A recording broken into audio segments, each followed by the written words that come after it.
భారత ప్రధాని నరేంద్ర మోదీ గారు లేటెస్ట్గా ఏం మాట్లాడారు అంటే, తమ్ముడు ఖడ్గం సినిమా డైలాగులు నా దగ్గర చెప్పొద్దు, ఇప్పుడు ఆ రోజులు పోయాయి. నేను మీకు పూర్తిగా ఫ్రీడమ్ ఇస్తున్నాను. ఎవరిని లేపేస్తారో, ఎక్కడ లేపేస్తారో, ఎప్పుడు లేపేస్తారో, ఏం చేస్తారో మొత్తం మీరే డిసైడ్ అవ్వండి. కంప్లీట్గా నేను మీకు ఫ్రీ హ్యాండ్ ఇచ్చేస్తూ ఉన్నాను. You decide, target and execute. ఇదనమాట నరేంద్ర మోదీ గారు చెప్పింది. నిజానికి మోదీ గారు చెప్పినటువంటి మాటల సారాంశం అనమాట ఇది. ఖడ్గం సినిమా అవన్నీ మోదీ గారు ఎందుకు చెప్తారు కానీ నేను మీకు అర్థం కావాలని చెప్తున్నానండి. ఖడ్గం సినిమా మీరు చూసే ఉంటారు, తెలుగులో వచ్చినటువంటి సినిమా. అందులో బ్రహ్మాజీ పాత్ర మరణించినప్పుడు శవపేటికలో అతని శవం వస్తుంది. ఆ సందర్భంగా హీరో రవితేజ, ప్రకాష్ రాజు, శ్రీకాంత్ వీళ్ళు ముగ్గురు ఆ శవాన్ని చూడడం కోసం అని చెప్పి వెళతారు, పార్థివ దేహాన్ని. ఆ సమయంలో అక్కడే ఆర్మీ మేజర్గా ఉన్న శివాజీ రాజా చాలా బాధ, ఆవేశము అన్నీ కలగలిపినటువంటి డైలాగ్ చెప్తాడు. ఆ టైంలో శివాజీ రాజా అనేది ఏంటంటే, మా పైనున్న వాళ్ళు మా చేతులు కట్టేసి కూర్చోబెట్టారండి, శాంతి శాంతి అంటూ, ఒక్కసారి మమ్మల్ని ఫ్రీగా వదలండి అని చెప్పి చిటకలేసి చెప్తాడు. మసి మసి అని చెప్పి డైలాగ్ చెప్తాడు శివాజీ రాజా. అసలు ఆ డైలాగ్ చెప్తున్నప్పుడు మీరు చూడాలి, థియేటర్లో పడినటువంటి చప్పట్లు, విజిల్స్ అంతా ఇంత కాదు. ఇప్పటికీ మీరు ఖడ్గం సినిమా చూస్తుంటే కరెక్ట్ ఆ సీన్ వచ్చినప్పుడు చూస్తే ఒక గూస్ బంప్స్ వచ్చిన విధంగా ఉంటుంది. అంటే ఏంటంటే, భారతీయ సైన్యానికి భారత ప్రభుత్వం ఫ్రీ హ్యాండ్ ఇవ్వడం లేదు. ఎప్పుడు కూడా శాంతి వచనాలు చెప్తూ వద్దు వద్దు వద్దు, ఏం చేయొద్దు, పాకిస్తాన్ వాడిని ఏం చేయొద్దు, ఏం చేయొద్దు అని శాంతి వచనాలు చెప్తూ కూర్చోబెడుతూ వచ్చేది. సరే, దానికి రకరకాల కారణాలు ఉండొచ్చు. అమెరికా వాడేమంటాడో, వీడేమంటాడో, రకరకాల భయాలు, భారతదేశం ఆర్థికంగా కష్టాల లోపల మునిగిపోతుందన్నటువంటి భయాలు కావచ్చు, పాశ్చాత్య దేశాలు ఏమైనా ఆంక్షలు పెడతాయన్న భయాలు కావచ్చు, రకరకాల ఆలోచనలు, ఆందోళనలు, టెన్షన్స్, ఒత్తిళ్లు, వీటన్నిటిని హ్యాండిల్ చేయలేక, మరోపక్క భారతదేశం అంటే శాంతి మంత్రం జపించే దేశం కదా, దానికి విఘాతం కలగకూడదు అని చెప్పి ఆలోచించవచ్చు.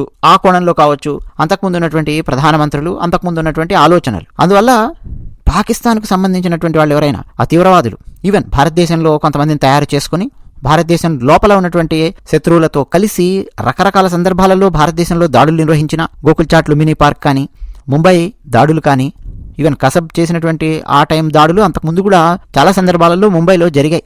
లోకల్ ట్రైన్స్లో కానీ ఇవన్నీ కూడా చాలా సంఘటనలు జరిగాయి. అలాగే అహ్మదాబాద్లో జరిగాయి, వారణాసిలో జరిగాయి, బెంగళూరులో జరిగాయి, ఢిల్లీలో జరిగాయి. ఇట్లా ఎన్నో దాడులు, పేలుళ్ళు, ఈవెన్ పార్లమెంట్ మీద భారతదేశంలో దాడి, ఇన్ని జరిగినప్పుడు కూడా అండి స్ట్రాంగ్ రిటార్ట్ ఇవ్వాలి అన్న కోణంలో అంతకుముందు ఉన్నటువంటి ప్రభుత్వాలు, ప్రధానమంత్రులు ఎప్పుడూ పెద్దగా ఆలోచించినట్టుగా కనిపించదు. ముఖ్యంగా ఇట్లా తీవ్రవాద దాడులు జరిగినప్పుడు, సామాన్యుల మీద తీవ్రవాదుల దాడులు జరిగినప్పుడు. కానీ నరేంద్ర మోదీ గారు ఆ కోణంలో వెళ్ళడం లేదు. ఈ విషయం నరేంద్ర మోదీ గారు భారత ప్రజలకు స్పష్టంగా అండి లేటెస్ట్గా జరిగినటువంటి సమావేశంలో తెలియజేశారు. లేటెస్ట్గా కొన్ని గంటల క్రితం సమావేశం జరిగింది. ఆ సమావేశంలో చాలా కీలకమైనటువంటి వాళ్ళు పాల్గొన్నారు. గంటన్నర సేపు సమావేశం జరిగింది. రక్షణ శాఖ మంత్రి రాజ్నాథ్ సింగ్ గారు ఉన్నారు, ప్రధానమంత్రి నరేంద్ర మోదీ గారి నివాసంలో ఏర్పాటైనటువంటి సమావేశంలో. అలాగే జాతీయ భద్రతా సలహాదారు అజిత్ దోబల్ గారు ఉన్నారు, సిడిఎస్ అంటే chief of defence staff Anil Chauhan గారు, army chief general Upendra Dwivedi, navy chief admiral Dinesh K Tripathi, air chief marshal Amarpreet Singh, వీళ్ళందరూ ఉన్నారు ఆ సమావేశంలో. చాలా కీలకమైనటువంటి సమావేశం. అంతర్గత భద్రతకు సంబంధించినటువంటి విషయాలు, సరిహద్దుల్లో నెలకొన్నటువంటి పరిస్థితులకు సంబంధించిన విషయాలు, పహల్గామ్ ఉగ్రదాడి అనంతరం భారతదేశంలో జరుగుతున్నటువంటి పరిణామాలు, చేయవలసినటువంటి పనులు, వీటన్నింటికి సంబంధించి ఒక సమావేశం జరిగింది. ఆ సమావేశం ముగిసిన తర్వాత నరేంద్ర మోదీ గారి ప్రతిస్పందన ఏమిటంటే, చాలా స్ట్రైట్ ఫార్వర్డ్గా నరేంద్ర మోదీ గారు చెప్పారు. ఏంటంటే, భారత సాయుధ దళాల సామర్థ్యం మీద భారత ప్రభుత్వానికి పూర్తిగా విశ్వాసం ఉంది.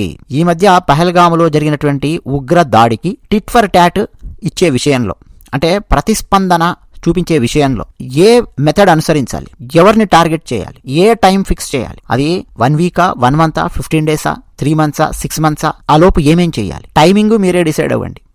ఏ పద్ధతులు వాడాలి, అది నేవీ వాళ్ళని వాడతారా, లేదు ఎయిర్ ఫోర్స్ వాళ్ళని వాడతారా, ఆర్మీ వాళ్ళ రంగంలోకి దిగుతారా, సర్జికల్ దాడులు చేస్తారా, యుద్ధం అంటారా, మీ ఇష్టం. పద్ధతులు మీరే డిసైడ్ అవ్వండి, టార్గెట్ మీరే డిసైడ్ అవ్వండి.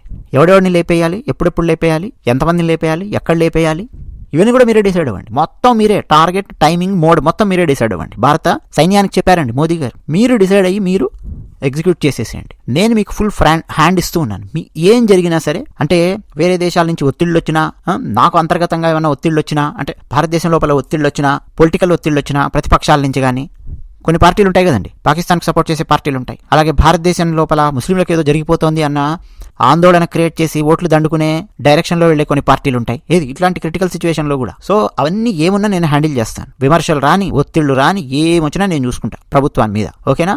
మీరు మాత్రం మీ పని మీరు స్వేచ్ఛగా చెయ్యండి. నేను మిమ్మల్ని ఆపను. అది ఎందుకు చేసావు, ఇలా ఎందుకు చేసావు, ఆ సర్జికల్ స్ట్రైక్ ఎందుకు చేసావు, అక్కడ ఎందుకు వెళ్ళావు, ఇక్కడ ఎందుకు, ఇవన్నీ నేను మీకు ఏ రూల్స్ అండ్ రెగ్యులేషన్స్ పెట్టను, నేను మిమ్మల్ని ఆపను, క్వశ్చన్ చేయను, కంప్లీట్ ఫ్రీడమ్ నేను మీకు ఇస్తున్నా, పోండి ఏం చేస్తారో చేయండి. ఇదనమాట నరేంద్ర మోదీ గారు మాట్లాడినటువంటి మాటలు. అంటే పహల్గాం ఉగ్ర ఘటనకు ప్రతీకార దాడులు తప్పవా అన్నటువంటి రకరకాల ఆలోచనలు, ఊహాగానాలు ఈవెన్ పాకిస్తాన్ వైపు నుంచి కూడా వాళ్ళ జాగ్రత్తలో వాళ్ళు ఉన్నారు. బట్ మోదీ గారు మాత్రం ఇదన్నమాట చెప్పింది. అంతేకాకుండా బుధవారం మరొక సమావేశం జరగబోతోంది మరికొన్ని గంటల్లో. భద్రతా రంగానికి సంబంధించిన క్యాబినెట్ కమిటీ సమావేశం, CCS అని చెప్పి పిలుస్తాం మనము. అంటే CCS అంటే జస్ట్ 1 వీక్ బ్యాక్ ఒక సమావేశం నిర్వహించింది. ఆ CCS నిర్వహించిన సమావేశంలోనే సింధు జలాల ఒప్పందాన్ని రద్దు చేయాలి అని, పాకిస్తాన్ వాళ్ళ వీసాలన్నీ రద్దు చేసి మెడబట్టి బయటకు గెంటేయాలి అని, బార్డర్ మూసేయాలి అని, ఇటువంటి నిర్ణయాలన్నీ వారం రోజుల క్రితం జరిగిన CCS సమావేశంలో డిసైడ్ అయ్యారు. ఎగ్జాక్ట్ గా 1 వీక్ తర్వాత మరికొన్ని గంటల్లో మళ్ళీ CCS సమావేశం జరగబోతోంది. అంటే మళ్ళీ ఇక్కడ ఏమేమి చర్చలు వస్తాయో, మళ్ళీ పాకిస్తాన్ని అష్టదిగ్బంధనం చేయడానికి ఏమేమి నిర్ణయాలు ప్రకటిస్తారో అది కూడా చూడాలి. ఎందుకంటే మోదీ గారి నేతృత్వంలో ఈ సమావేశం అనేది జరగబోతోంది. తర్వాత ఈ CCS లో 5 సభ్యులు ఉండబోతున్నారు. రవాణా శాఖ మంత్రి ఉండబోతున్నారు, రైల్వే శాఖ మంత్రి ఉండబోతున్నారు, ఆరోగ్య శాఖ మంత్రి ఉండబోతున్నారు, వ్యవసాయ శాఖ మంత్రి ఉండబోతున్నారు. వీళ్ళందరూ కూడా ఇందులో ఉంటారు. ఇప్పటికే ప్రతిరోజు చాలా కీలకమైన భేటీలు జరుగుతూనే ఉన్నాయి. ఇప్పుడు జరగబోయే కీలకమైనటువంటి CCS భేటీకి ముందు త్రివిధ దళాధిపతులతో ప్రధానమంత్రి నరేంద్ర మోదీ గారు సమావేశం ఏర్పాటు చేసి తన ఇంట్లో వాళ్ళకి ఫ్రీ హ్యాండ్ ఇవ్వడం అనేది జరిగింది. సో ఒక్కసారి ఆలోచించండి, 2016లో ఊరిలో ఉగ్రదాడి జరిగిన తర్వాత LOC దాటి వెళ్లి భారత సైన్యము సర్జికల్ దాడులు చేసింది, మెరుపు దాడులు చేసింది. ఊరి దాడులకు ఎవరైతే మూల కారణమయ్యారో ఆ తీవ్రవాదులందరినీ మట్టుబెట్టారు. ఘర్మే గుస్కే మారేంగి అని చెప్పి మోదీ గారు చెప్పారు చూసారా, అట్లా LOC దాటి లోపలికి వెళ్లి ఉగ్రవాద శిబిరాల మీద దాడులు చేసి వాళ్ళు లేపేసి వచ్చారు. ఆ తర్వాత 2019లో CRPF బలగాలను లక్ష్యంగా చేసుకుని పుల్వామాలో February 14, 2019 జరిగినటువంటి దాడి తర్వాత భారత సైన్యము, ఎయిర్ ఫోర్స్ వాళ్ళు సర్జికల్ స్ట్రైక్స్ చేసినటువంటి ఆ సందర్భం కూడా మనకు తెలుసు. So next